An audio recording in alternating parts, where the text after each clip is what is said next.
બધા દરબારીને કામ આવશે, પ્રજાને કામ આવશે, પણ લઈ આવો જાઓ. એ કે આટલા માળી છે, આટલા માણ, ના તમે 3, આજ તો મને મન થયું છે કે તમે 3 લઈ આવો. તમને ફળની ખબર પડે ને એવી બીજા ન પડે, કયા પાકા છે, કયા કાચા છે, કયા રસાળ છે. તમે એટલે 3 ગયા. પહેલાં એ વીણીને તોડીને ચૂનીને આખા ફળનો કોથળો ભર્યો. એને સૌથી વધુ વાર લાગી. બીજો મારા જેવો અડ હતો. એ કે રાજા થોડો આટલા ફળ ખાવાનો છે. નીચે બધા પાંદડા ને કચરો ને પોણું ભરી લીધું અને નીચે ફળ પડ્યા હતા, વીણીને ઉપર આમ ગોઠવી દીધા. ત્રીજાએ તો બધો કચરો પડ્યો હતો ને અંદર એ ન ગયો, બહારથી. અને ઓલો જે બીજા એ કે છે હવે અંદર, એ કે હળેલા છે. એ કે રાજા ક્યાં ખાવાનો છે, પ્રજાને જ દેવાનો છે. રાજાના ફળનો બગીચો તો એનો પોતાનો જુદો છે. આ તો આ તારા મારા જેવા માટે છે. આપણે કાંઈ રાજા ખાવાનું નથી. ઓલા હળેલા ને બગડેલા ને રસવિહીન હતા, બાંધી દીધું. આવ્યા, લઈ આવ્યા. હા, સરસ છે. અરે બહુ સુંદર. 3 લઈ આવ્યા. હા. એ કે હવે એક કામ કરો, 3 રૂમ છે આપણા મહેલમાં, 15 દિવસ 3 ત્યાં રહ્યો. બહારથી તાળું મારીશ, પાણીની વ્યવસ્થા છે. જે ફળનો ટોપડો જે લાવ્યા છે ને એ 15 દી એ ફળ ખાવાના. સમજ્યા બધાય? ઓલો પહેલો હતો એ તો ફળ ખાય ને પાણી પીએ ને 3 ટાઈમ સંધ્યા કરે ને ભગવત નામ લે ને રાધે રાધે રાધે રાધે રાધે રાધે રાધે રાધે રાધે રાધે રાધે. એ તો રાજા તો જ્યારે પસાર થાય રાધે રાધે રાધે રાધે રાધે રાધે રાધે રાધે ભૂખ લાગે એટલે પાછું પાણી પીએ, સુઈ જાય. બીજાએ થોડા ઓલા કચરો હતો ને ઉપર થોડા હારા હતા. અઠવાડિયું માંડ કાઢ્યું. 15મે દિવસે તો મરવા પડ્યો, એટલે જીવ નહોતો નીકળ્યો, બાકી ઠેકાણે. અને ત્રીજો 4 દી લીલામ પહોંચી ગયો, કારણ કે કાંઈ હતું જ નહીં ખાવાનું. રાજા કે જૈસી કરની વૈસી ભરની, જે જેવું લઈ આવ્યા એવું મળ્યું. તો આપણે બધાય પણ જેવા કર્મો કરીએ એવા ફળ મળવાના જ. પછી તમે માનવ સેવા કરો કે પ્રભુ સેવા કરો. જો કૂતરું પાડે ને એ કોઈનું વડ જ કૂતોડે એટલે શું કહે, તમારે કૂતરાને હારે રહીને તમે કૂતરા જેવા થઈ ગયા છો.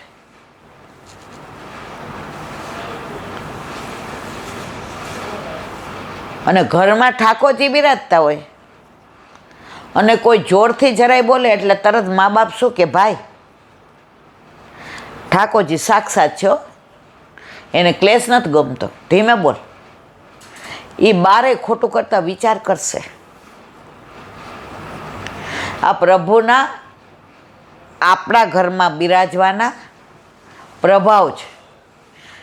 જેના ઘરે જેના માથે પ્રભુ બિરાજતા હોય એનો પ્રભાવ એવો છે કે એના જીવનમાં ક્યારેય અભાવ ન લાગે. અને અભાવ ન લાગે ને એટલે સ્વભાવ તો સુધરેલો જ રહે. આપણે નક્કી કરવાનું જ કે આપણા માથે ઠાકોરજી બિરાજે કે ના બિરાજે. જેને જે ગમે તે કરે, ઠાકોરજી જેને તેને ત્યાં બિરાજતા નથી.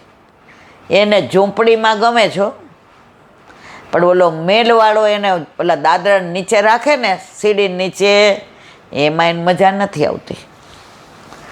આપણે સત્સંગ કરવા જઈએ એટલે અમે તો ઘણું એવું જોઈ આવીએ. ઓલા કેટરિંગ વાળાને 1250ની ડીશ બાર વાહવા કરે. ચોમાસામાં રસ ખવડાવ્યો ઈલાબેન, ચોમાસામાં એમ. હા અને આપણે પૂછીએ ઠાકોરજી ક્યાં બિરાજે? આ મારા દીકરાનો બેડરૂમ, આ અમારો બેડરૂમ, આ ગેસ્ટ આવે તો ઈલાબેન, આ નોકરનો પાછળ રૂમ, આ રસોડું, આ દીવાનખાનું. હવે ઉપર રૂમ છે પણ મારે ચડ ઉતર ન થાય, તો આ સીડી નીચે જગ્યા હતી ત્યાં પ્રભુની વ્યવસ્થા. મેં તો આવ જવામાં ધબધબ થાય ને. ઠાકોરજીને થોડો અવાજ આવે. મેં તો બસ હવે બરાબર, તમે મૂર્તિ માનો છો ને એટલે સીડી નીચે ઠાકોરજી. તમે સાક્ષાત માનતા હો ને તો દીકરાનો રૂમ ઉપર આપો ને ઠાકોરજીને તમે અહીંયા પધરાવો. અમારા સનિયુમાં રૂમ હતો ઠાકોરજીનો સરસ, તમે જોયો તો. હવે અહીંયા અમે રસોડામાં રાખ્યો. શું કામ? કોઈ આવે થાળી લઈ આવીએ એટલે અહીંયા બેઠા હોય. ટાઈમમાં હોય તો કોઈ આવતું જાતું. પછી અમે નક્કી કર્યું, રીડેવલપ કર્યું, તો ઠાકોરજીનું આખું સુદૂત કર્યું કે અમે થાળ ધરાવીએ તો કોઈને ખબર પડે નહીં. તો જેનું ઘર છે એને સીડી નીચે, જે મા બાપને વૃદ્ધાશ્રમમાં મૂકે એ પણ ઠાકોરજીને સીડી નીચે રાખે, એમાં કાંઈ કહેવા જેવું હોય નહીં. એક બેને નવું ઘર લીધું ને તો એવો રૂમ કરાવડાવ્યો. ઈલાબેન, આ સેવકીના નળ, આ આપણે સામગ્રી કરવી હોય તો, આ ફાઉન્ટેન ખબર જ મને, હું એટલું ભણેલી નહીં ને. ફુવારા. મેં તો અરે વાહ. હિંડોળા, આ પલના. અમે 2 જ જણા, 2 દીકરીઓ તો 12 ગામ. મેં તો વાહ. મેં સખડી ધરે, ના રે ના. મેં તો ભૂખા હિંડોળે ઝુલાવાના, ભૂખા ફૂલ મંડળી, ભૂખા રથમાં. પણ બીજું તો અમે કરીએ ને, મેવો છે, લીલો મેવો તો અમે અમારા ઘરે રોજ 2-3 હોય. ઈલાબેન, ના અમારે કાંઈ નથી કહેવું. વૈભવ દેખાડવો, જેટલા વૈષ્ણવ એના ઘરે જાય બધાને એ રૂમ દેખાડે જ. આ અષ્ટસખા, છોકરાને ભૂખો રાખો અને કોઈનો હીરો પહેરાવે, ઓલો ખેંચીને ફેંકી દે, ખાવા દે પેલા ભૂખ લાગે છે. હાલો, આ તો બધું એટલું જ સત્સંગમાં જાય એટલે જોવાનુંય જોઈએ, ન જોવાનુંય જોઈએ. બોલો વલ્લભાથી હરિરાય મહાપ્રભુજી કી જય. વલ્લભ સાખી, આજે 100મી સાખી, આજે વિરામ. આપણે દયારામભાઈના ચંદ્રાવલા લેવાના છે કાલથી, પરંતુ જન્માષ્ટમી વધઈ એટલે બ્રજ ભયો મહર કે પૂત, અઠવાડિયું એક કીર્તન હાલશે. એટલે જન્માષ્ટમી પછી ઠાકોરજી જીવતા રાખશે તો દયારામભાઈના ચંદ્રાવલા લેશું. દયારામભાઈનું બધું સાહિત્ય આપણી પાસે તો કાંઈ છે જ નહીં, પણ બધાએ એકવાર આ બધું વાંચવા જેવું છે. ભજો શ્રી કૃષ્ણ કૃપાળ, ભક્તિ પોષણ, આ બધા દયારામભાઈના છે. એના એક ધોળે એવા. આમ અષ્ટસખા સિવાય ઠાકોરજી સન્મુખ ના ગવાય, પણ દયારામભાઈના ઘણા કીર્તનો ગવાય, ધોળ ગવાય છે. શોભાસલુણા શ્યામની તુજો ને સખી, શોભાસલુણા શ્યામની, આ દયારામભાઈનું. શ્રીનાથ વદન કમળ જોયું, શ્રીનાથજીનું વદન કમળ જોયું જેણે. આ દયારામભાઈ. હું શું જાણું રે વાલે, મુજ માસો દીઠું, વારી વારી જો તો એ મુખ લાગે મી. દયારામભાઈ, એની ગરબી, એના ધોળ, એના ચંદ્રાલા. તો આપણે આ કીર્તન પૂરું થશે, વ્રજ ભયો મહર કે પૂત, પછી આપણે ચંદ્રાવલા ચાલુ કરશું. 100મી સાખી, આજે વિરામ. जो गावे शिव के सुने मन वच कर्म समेत रसिकराय सुमरो सदा मन वांछित फल देत श्रीव मन वांछित फल देत.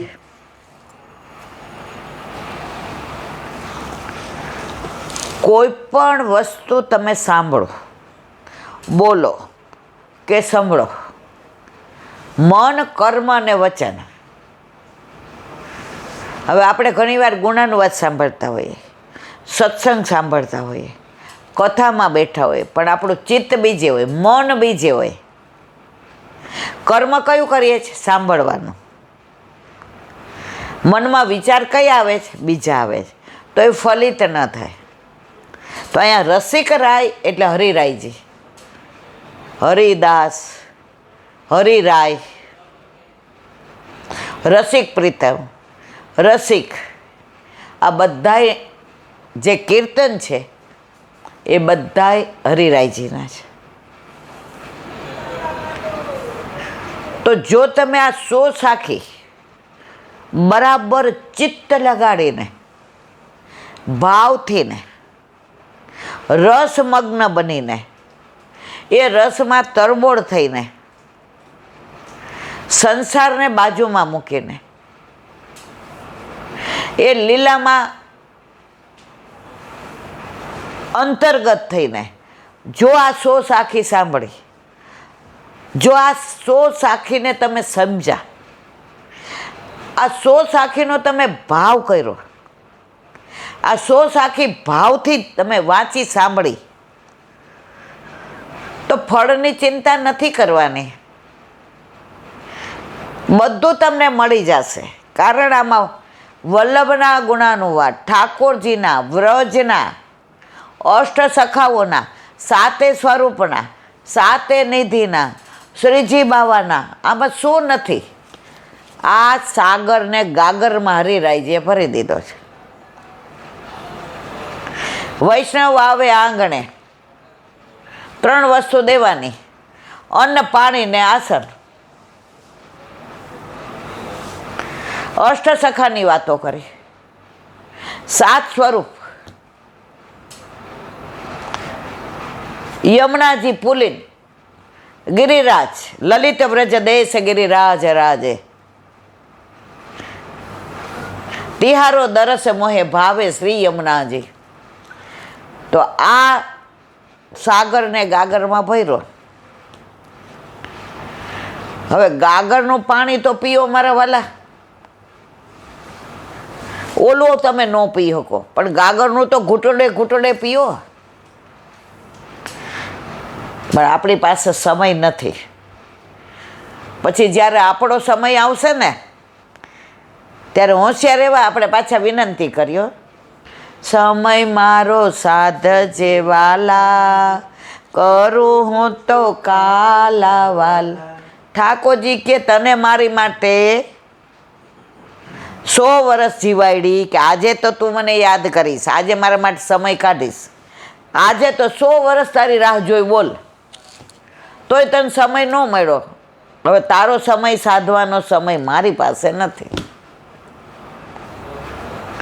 24 કલાક આપ્યા, એમાં 10% સમય કાઢો, 2 કલાક અને 40 મિનિટ, 2.5 કલાક. એમાં સેવા, સ્મરણ, સત્સંગ, ગુણાનુવાદ, પાઠ બધું આવી જાય. સમય જ નથી. ઠાકોરજી કે કાંઈ વાંધો નહીં. ઓલા એક બેનને ડિપ્રેશન આવી ગયું. તો મેં કીધું, અલા તમે તો ડૉક્ટરનું ભણ્યા હતા, તમે આટલા બધા હોશિયાર, અમારી હારે હતા, અમારાથી આગળ હતા 2-3 વર્ષ. પછી અમે એસએસસી પછી અમારે ડૉક્ટર થવું હતું, પણ અમારા ઘરમાં થોડું એ વાતાવરણ હતું કે અમે તને ક્યાંય બહાર ભણવા જવા ન દઈએ, તું તને, એટલે અમે કોમર્સમાં ગયા. અને એ સાયન્સ લીધું અને સરસ ડૉક્ટર બન્યા. છેલ્લું વર્ષ કાંઈક હતું ને મા બાપ કે પછી આપણામાં આટલું ભણેલું ન મળે, કરી દીધું. હવે એના કરતાંય સારું. પણ એનો વર એવો કંપની ચલાવે કે 12 મહિનામાં 13 મહિના પરદેશ રહે. 12 સાંભળજો મારો શબ્દ, 12 મહિનામાં 13 મહિના. હવે આને કે મમ્મી પપ્પા એકલા, એટલે તારે તો મારે ભેગું અવાય ને. આ જે સપના અરમાન લઈને આવી હતી, હવે 18 ગાડી, એટલા ડ્રાઈવર, એટલા મહારાજ, એટલા કામવાળા, એટલી કીટી પાર્ટી, એટલી સોશિયલ, પણ એને એના વરનો પ્રેમ જોતો હતો. તો ડિપ્રેશનમાં આવી ગઈ. તો હમણાં ગયા વર્ષે હું ગઈ એટલે એ નાની બેન મને મળી, એટલે એ અમારી કોલેજમાં નહોતી, પણ એટલે મેં કીધું રશ્મિ, એટલે રોવા માંડી. મેં કીધું કા? એ કીલા બેન 2 વર્ષથી આવી રહી. મેં કીધું કેમ? તો કે આવું જ. હું એને મળવા ગઈ. મારા સામું જોઈને કે ઇન્દુ ઇન્દુ ઇન્દુ. મેં તો હા. તાર વર છે? મેં તો હા. મેં તારા વર? ચૂપ, બિલકુલ ચૂપ. રૂમમાં જઈને બેસી ગઈ. નહીં પાણી આપ્યું, ન ચાનું પૂછ્યું. એના સાસુ કે હવે બહાર નહીં આવે, હવે 2-3 દી અંદર જ. મેં કીધું હે? તો ખખડાયું બરાબર. ગઈ.